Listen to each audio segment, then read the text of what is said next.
নবী সাল্লাল্লাহু আলাইহি ওয়াসাল্লামের জন্মের আগেই তার বাবা চলে যান, এতিম মুহাম্মদ সাল্লাল্লাহু আলাইহি ওয়াসাল্লাম। তার মা আমিনা 6 বছর বয়সে ইন্তেকাল করেন। সিচুয়েশন বুঝতে পারছেন? 6 বছর একটা বাচ্চার বাবাও নাই মাও নাই। দাদা আব্দুল মুত্তালিব তাকে সাথে রাখেন, খুব আদর করেন, খুব মহব্বত করেন, যেখানে যান সাথে করে নিয়ে যান। তিনি নেতা মানুষ, তার পাশের চেয়ারে তাকে বসতে দেন, বলেন আমার এই নাতি একদিন সাইয়্যেদ হবে, নেতা হবে, এই কথা বলেন। তিনি ইন্তেকাল করলেন 8 বছর বয়সে। তারপরে দায়িত্ব পেলেন চাচা আবু তালেব। নাম কি?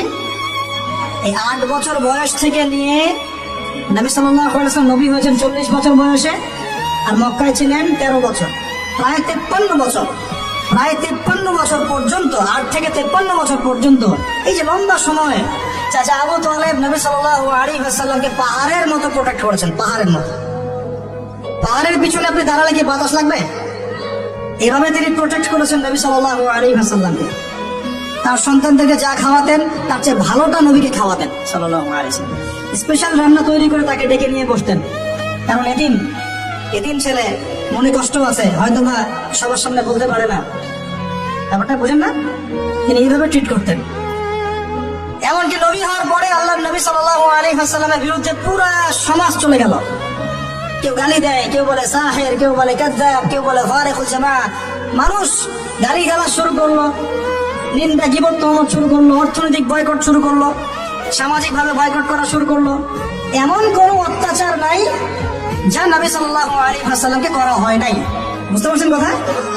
এইরকম একটা সিচুয়েশনেও চাচা আবু তালেব তিনি বলছেন, তারা তোমার দিকে আসতে পারবে না দলে দলে যতদিন আমি আবু তালেব দাফন হচ্ছি না মাটির তলে।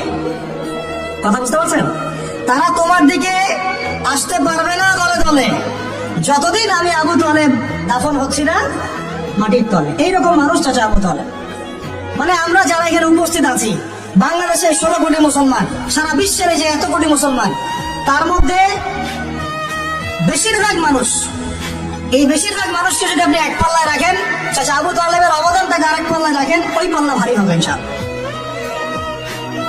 কিন্তু শেষ পর্যন্ত চাচা আবু তালেব কালিমা লা ইলাহা ইল্লাল্লাহ পড়তে পারলেন না।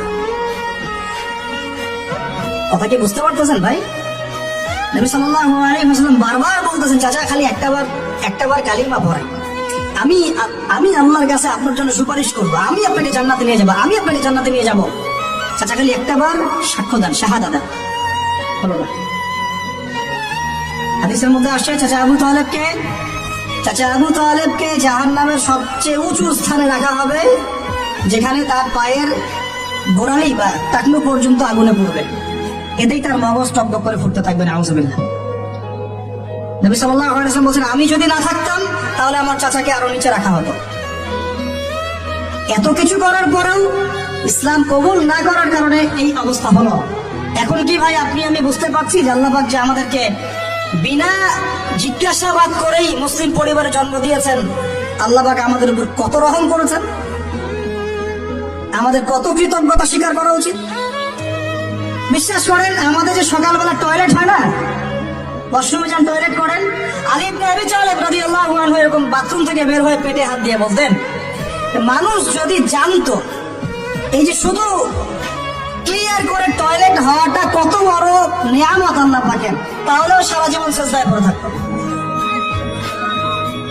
আমরা এগুলো বুঝি না, শ্বাস নেওয়ার নিয়ামত বুঝি না, পানি পান করছি, পানি আল্লাহ পাক দিয়েছেন, এটা নিয়ামত বুঝি না, গরম পানিতে ওযু করে আসলে নিয়ামত বুঝি না, সুস্থ আছি নিয়ামত বুঝি না, প্রত্যেকটা অর্গান ভালো আছে শরীরের নিয়ামত বুঝি না, রক্ত চলতেছে নিয়ামত বুঝি না।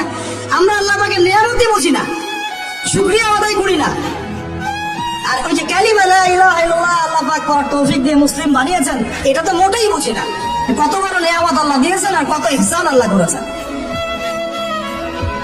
এইটা জাস্ট আজকের লেকচার শুনে বুঝে বাসায় চলে যান, তাহলে ইনশাআল্লাহ আপনার একটা কৃতজ্ঞতাপূর্ণ হৃদয়ের সৃষ্টি হবে।